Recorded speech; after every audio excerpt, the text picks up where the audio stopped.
Greetings to all of you. This is Dr. Lisa again.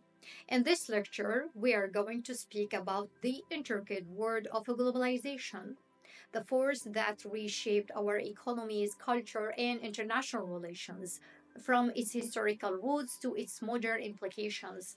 We will explore how globalization intertwines nations through trade, technology, and multinational organizations like WTO, IMF, and UN. We will examine the dual nature of globalization, the opportunities it creates for economic growth and cultural exchange, and the challenges it presents, such as cultural homogenization, environmental degradation, and erosion of local identities. Now, starting from definition of a globalization. Globalization as a term refers to increasing interdependence of global economies, cultures, and populations, resulting from cross border trade in goods and services, technological advancements, and the movements of investments, individuals, and information.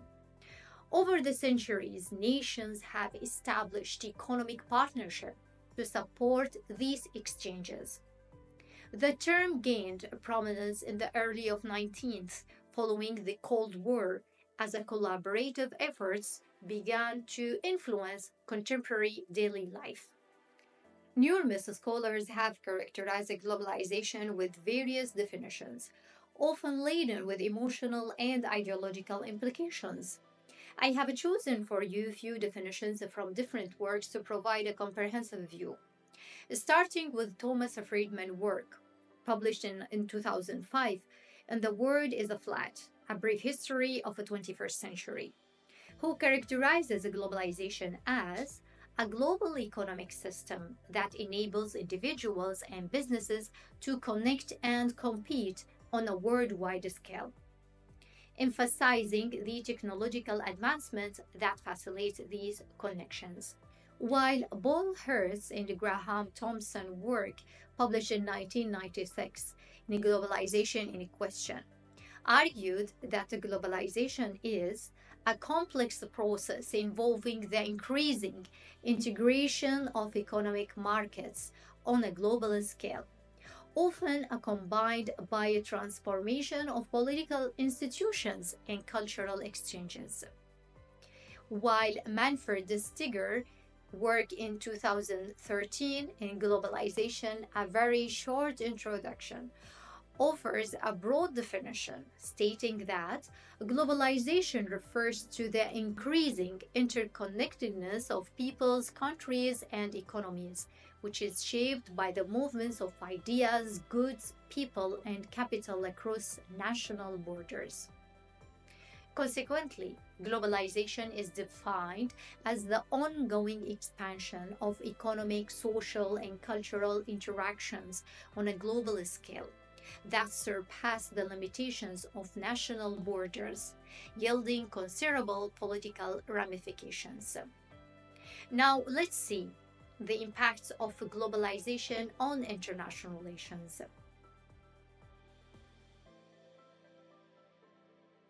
Now, globalization has greatly influenced international relations by leading to the establishment of key international organizations that creates norms and rules governing states' interactions. For instance, globalization has raised interdependence among nations, resulting in the emergence of critical international institutions like WTO, IMF, WHO, and UN.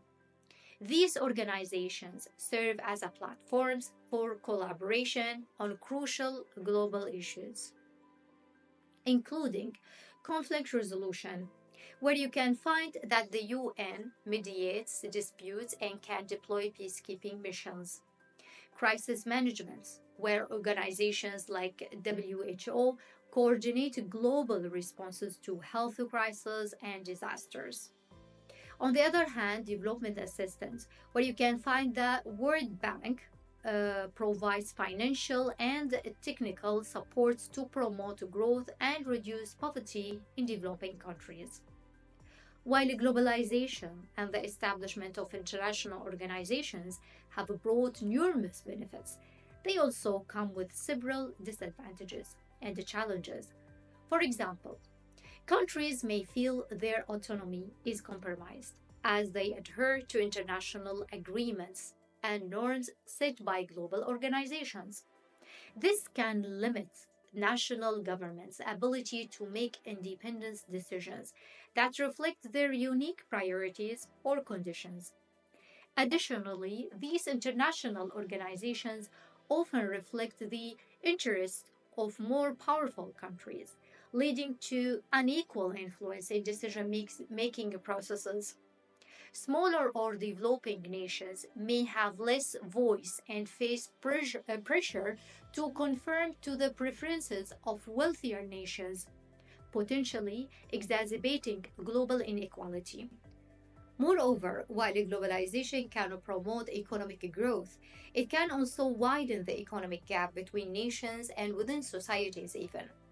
Wealth tends to concentrate in areas already economically advantaged, leaving poorer regions and populations further behind. If we look at the cultural level, we can see that globalization has its own effects there as well. It can lead to the erosion of local cultures and identities as the global norms and practices dominate. The spread of Western cultures and consumerism may overshadow traditional customs and values, impacting cultural diversity. Well, the consumerism is doubtless drilled into your head. In fact, one of the reasons, I mean, the economists are kind of speculating as to why the economy is in such a rotten state. Why has there been such low growth?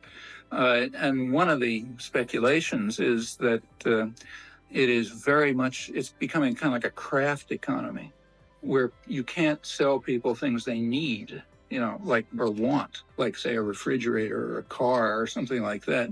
I mean, they were things that people wanted. I mean, well, the economy is more and more being driven to that. So Nike, for example, puts out a new line of sneakers every 6 weeks. There's a place called The Gap. I'm not exactly sure what they sell, jeans, I think, or something. But whatever they do, they change their line also about every 6 weeks. Automobiles. This is true in services too. Like if you want a long distance carrier or an insurance company or something, there's hundreds of different things which are all alike. And in fact, everyone's kind of trying to find some niche to try to force people to consume things they don't want. There are plenty of things that people need. Investment in, say, infrastructure, meaning things like education and health and roads and bridges, the kind of things that matter to people. That's gone way down in the last 20 or 30 years. That's another effect of this economy. Well, those are things people really want. Like, it'd be nice to have our kids educated, and it would be nice to get, pollutants out of the environment so everybody's not dying of cancer, and all kind of things that are nice. But private industries don't make profit out of those. It's the structure of power that has to be changed. Why should decisions over investment be in the hands of private tyrannies? Increased globalization can also lead to the overexploitations of natural resources, which often results in environmental degradations, contributing to climate change, deforestation, and loss of biodiversity. The processes and implications of globalization can lead to resistance from individuals and groups who feel threatened by changes to their way of life, resulting in political polarizations or rising nationalism. This is evident in the rising of the resistance from the global south countries, including BRICS and others who wants to challenge the American hegemony over the world order and create more just and equitable global framework. There is a club, the BRICS. Why this club? To be honest, why the club? Because there was another club. It was called the G7 and you wouldn't let anybody else into that club. So we said we go and form our own club. Now, if we shift to the economic dimensions of globalization. Globalization refers to the processes by which businesses, cultures, and societies become more interconnected and interdependent on a global scale. One of the most significant aspects of globalization is its influence on economy. Globalization is vividly illustrated through the economic sphere, essentially how it manifests in trade, production, and economic relations across countries. The establishment of a global capitalism economy indicates a shift from predominantly national or localized economies to one that operates on a global scale. Capitalism, characterized by private ownership and free markets, has transcended traditional boundaries. Multinational cooperation exemplify this transition as they source materials from multiple countries. As economies become intertwined, it becomes increasingly difficult for a nation to sustain itself without engaging in international trade. Countries depend on one another for goods, technologies, and innovations. International trade is conducted at historically unprecedented volumes, driven by advancement in logistics, technologies, and communications. For instance, containerized shipping has transformed global trade, making it more efficient to load and unload ships, reducing cost and time. The pacifist influence of globalization is seen in every consumer behavior, as it is nearly impossible to find a convenience store in North America that doesn't stock produce manufactured in Asia. This illustrates the reality of a global supply chain and shows how deeply ingrained globalization is in our daily lives. Additionally, the realm of a global finance continues to evolve, characterized by the formation and integration of financial markets worldwide. Major financial hubs such as New York, London, and Hong Kong highlight the interconnected nature of a global finance. Advances in communication technology facilitates billions of dollars in the transactions each day, enabling instantaneous global connectivity. For example, companies like Apple and Samsung exemplify the global capitalist economy, relying on complex supply chains that make self-sustained economies difficult. For example, an Apple's production spans multiple countries, showcasing global interdependence. Where multinational cooperations in the arms industry, exemplified by companies such as Lockheed Martin, Raytheon, BAE Systems, General Dynamics, exert significant influence on national policies through extensive lobbying, political contributions, and strategic advocacy for increased defense spending, often prioritizing their economic interests over public welfare. Lockheed Martin, for instance, has spent millions on lobbying to bolster defense budgets for projects like the F 35 fighter jets, while Raytheon pushes for policies that secures contracts crucial for US military strategy. Similarly, BAE Systems engages in lobbying efforts in the UK and other nations to protect jobs and secure military contracts. And General Dynamics effectively lobbies for funding related to its defense products.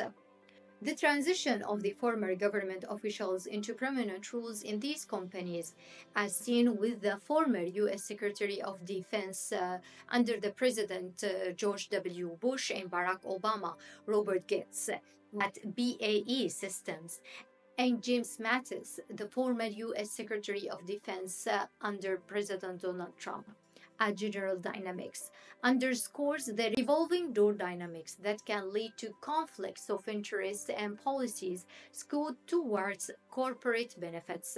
These entities and individuals highlight the complex interplay between defense interests and public policy, posing challenges to national sovereignty and the prioritization of broader humanitarian goals in defense decisions. It's crucial to underscore that globalization is not a uniform process. It manifests differently across states and populations. Advanced industrial nations exhibit substantial economic and political interdependence compared to developing countries, characterized by dependency on agriculture or limited manufacturing economies. For instance, globalizations for countries like Germany and United States often means increased access to international markets, allowing for expansion of multinational corporations. Companies in these regions are typically well established, benefiting from advanced technology, skilled labor, and robust infrastructure, which enables them to efficiently produce goods for global export. For instance, a tech firm in Silicon Valley can quickly scale operations internationally, leveraging a global talent and resources to stay competitive. In contrast, developing nations, such as those in sub Saharan Africa or parts of Southeast Asia, may experience globalization as a mixed blessing. While they may gain access to international markets, these economies often rely on agriculture or limited manufacturing, making them vulnerable to external shocks. For instance, the textile factory in Bangladesh may be heavily dependent on contracts from Western brands, facing challenges such as fluctuating demands and labor exploitations issues. Globalization in these contexts might lead to job creation, but often in low wage sectors with limited labor rights. In developed nations, globalization can lead to heightened awareness and initiatives towards sustainability and environmental protection. Countries like Sweden and Canada often set high environmental standards for companies that engage in international trade. They may invest in green technologies and promote practices amid at reducing carbon footprints, both at home and abroad. This proactive approach can result in innovations in renewable energy and sustainable practices, shaping global environmental policies. While developing nations may face significant environmental challenges as a consequence of globalization, often under pressure to attract foreign investment, these countries may prioritize economic growth over environmental protections, leading to issues like deforestation, pollution, and resource depletion. For example, many countries in Amazon basin face deforestation due to agricultural expansion, driven by global demand for commodities like soy and palm oil. The lack of regulatory frameworks in certain regions can exacerbate these environmental concerns, highlighting the tension between economic development and sustainability. In addition to that, looking at the cultural erosion. At cultural level, globalization can lead to the erosion of local cultures and identities, overshadowing traditional customs and impacting cultural diversity. Even for communication, globalization poses challenges including the concentration of world media by a few corporations, limiting cultural expressions and potentially inciting resistance to perceived cultural heritage. For example, the US decision to block the Russian media outlet RT illustrates the complexities of media control and cultural imperialism, raising concerns about freedom of speech and how it can be used as a tool of coercion against countries that don't work as US wishes.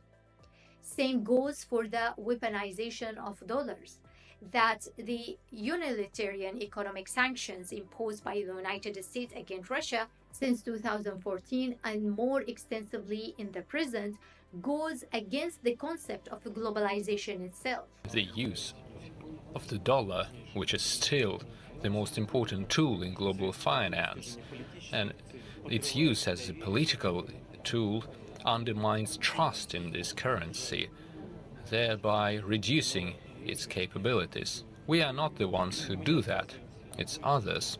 We are not rejecting the dollar or fighting against it, but if they don't let us work with it, what else should we do? We should seek other alternatives, and this is exactly what we do. Where economic sanctions restrict trade and investment, creating barriers that can isolate economies. Where the US sanctions have led to a significant decline in trade between Russia and Western nations. This violates the fundamental principle of interconnectedness and underpins globalization, where economic relationships are generally expected to promote mutual growth and benefit global supply chains. In addition, sanctions can have a ripple effect on global supply chains, where multinational companies source materials or components from multiple countries, including those under sanctions. US sanctions against Russia have forced companies worldwide to reassess their supply chains, which can lead to inefficiencies and higher costs. As a result, this undermines the very essence of a globalization, which relies on collaboration and efficiency across nations. So basically, the unilateral US sanctions foster division rather than cooperation. This pushed countries to seek alliances with non Western nations, potentially leading to the formation of alternative economic systems, as we can see of what is happening more rapidly in the BRICS summits, more recently, in which intended to challenge the Western dominated order. The BRICS itself is a statement of how profoundly the old order is changing.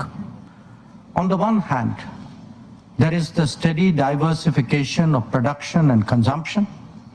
Nations that attained independence from colonialism have accelerated their development and socio-economic progress. New capabilities emerged, facilitating the harnessing of more talent. This economic, political, and cultural rebalancing has now reached a point where we can contemplate real multipolarity. At the same time, many inequities of the past also continue. In fact, they have assumed new forms and manifestations. We see that in the access to developmental resources and modern technology and efficiencies. Let us also recognize that the benefits of globalization have been very uneven. Globalization, often held as a catalyst for economic growth and cultural exchange, has significantly failed to deliver on its promises for many, exacerbating inequalities and undermining local economies. While it has indeed facilitated trade and increased access to goods and services, globalization has also led to job losses in manufacturing sectors in developing countries, as businesses relocate to countries with cheaper labor, leaving behind communities grappling with unemployment and social dislocation. Moreover, the rise of multinational corporations has concentrated wealth and power, allowing them to influence policies that prioritize profits over public interest, often at the expense of environmental sustainability and labor rights. This phenomenon is particularly evident in developing nations, where influx of foreign investments can result in exploitative labor practices and environmental degradation, as seen in various sectors, including mining and agriculture. As these disparities have deepened, the backlash against globalization has manifested in rising nationalism and protectionist sentiments, indicating an urgent need to re-evaluate the framework within which globalization operates to ensure it serves too many rather than the few.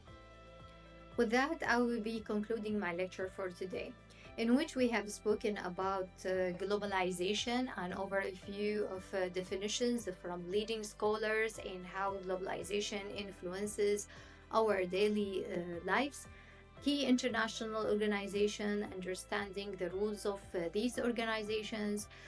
We have spoken about the pros and cons of globalization, delve into the benefits. We have spoken about debates on the sanctions, how US sanctions on Russia reflects the contradictions within the globalization principles, fostering divisions rather than cooperation. We've spoken about the rise of global power dynamics, why countries in global south are pushing back against Western hegemony and seeking a more equitable global order. So don't forget to like, subscribe, and hit the notification bell for more content like this. See you next time.